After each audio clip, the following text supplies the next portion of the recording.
les temps, je me retrouve à travers le Coran, protecteur au jour du jugement dernier, pour ceux qui l'ont appris et enseigné.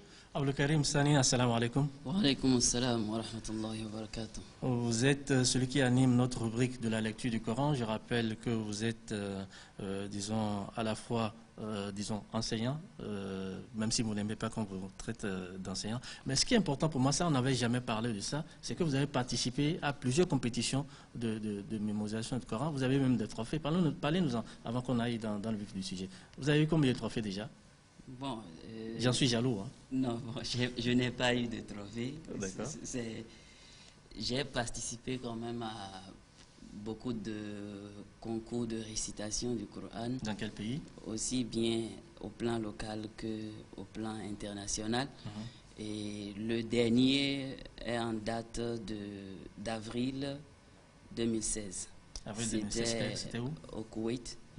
Et nous avons... Il y avait combien de candidats? Il y avait 60 pays qui étaient représentés et le minimum que chaque pays pouvait envoyer était 2.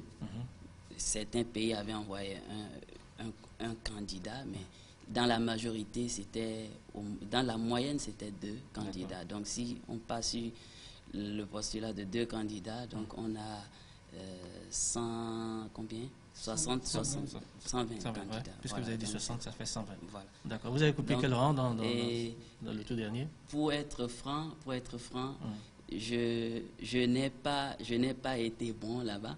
Pour être franc, je n'ai pas été bon. Ça, c'est ce que vous nous dites? Bon, c'est... D'accord. Personnellement, pour moi-même... Je sais que vous êtes perfectionniste. Donc, et ce que je note fondamentalement de ma participation là-bas, c'est que j'ai beaucoup appris.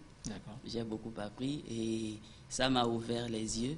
Et je recommande à tout un chacun de nous ici de faire l'expérience du dehors. C'est important. Alors, il y a eu le Koweït, il y a eu quel pays aussi? C'est juste le Koweït. C'est juste le Koweït. Et tout le reste, c'est au plan national. Alors, revenons maintenant à nos moutons, même s'ils ne sont pas assez gras. Dans les éditions antérieures, nous avions parlé des différentes tournures dans la lecture du Coran. Aujourd'hui, nous allons parler, disons, des signes diacritiques, à savoir Fatha, Kasra, Dhamma et Soukoun.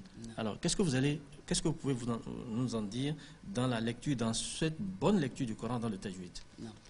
Et pour être bref, le Fatha, le Kasra, le Dhamma et le Soukoun, c'est juste les voyelles. D'accord. Il faut dire que le Fatha se réalise A, le Kasra se réalise I et le Dhamma se réalise O. D'accord. Et le Soukoun, c'est l'absence, disons, de voyelles. Oui, l'absence de voyelles le Soukoun est juste le symbole qui nous permet de relier deux consonnes notamment. Deux consonnes. Dont l'une est vocalisée. Exactement. Et la seconde non. Voilà. Pas du tout. Donc, et partant du A, d'accord, il y a très souvent ce qu'on constate, c'est que dans l'envie de bien faire, dans l'envie de sonner arabe, d'accord, il y a des torsions que nous créons sous une bonne volonté, sous une bonne intention. Et par exemple, on tord, par exemple, le A le Fatha qui devrait sonner A, on le fait sonner E, par exemple. Et c'est là où certains vont dire, par exemple, Alhamdou. Si nous prenons l'exemple de la Sourate al-Fatiha, parce que la Sourate al-Fatiha, elle est très importante, et il faut savoir bien la réciter. Parce que c'est important. Sans elle, il n'y a pas de prière. N'a aucune validité. Donc, le A qui est au départ, on veut sonner arabe, et le Coran, l'arabe parlé est différent de la phonétique de l'arabe parlé n'est pas la même chose que la phonétique et la phonologie du Coran. Absolument, c'est très important à savoir.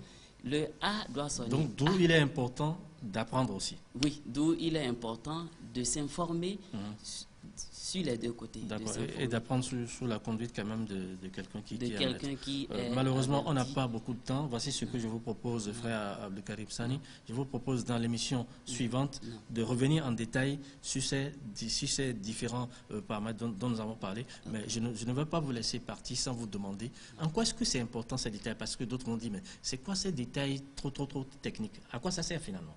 Oui, ça sert à vraiment, nous disons, quand nous disons que nous lisons Hafs,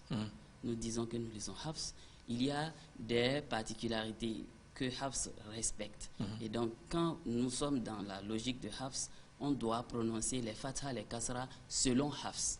Et donc, on ne doit pas être dans un mélange, dans une lecture hybride de cette lecture-là. Voilà pourquoi c'est important. Et ça nous permet aussi d'avoir la clarté. Mais c'est promis, dans la prochaine émission, nous allons revenir sur ce détail. Malheureusement, la réalisation nous informe que, le temps imparti, a atteint sa portion conclue. On n'a plus le temps. Mais dans l'émission prochaine, Inch'Allah, nous allons revenir.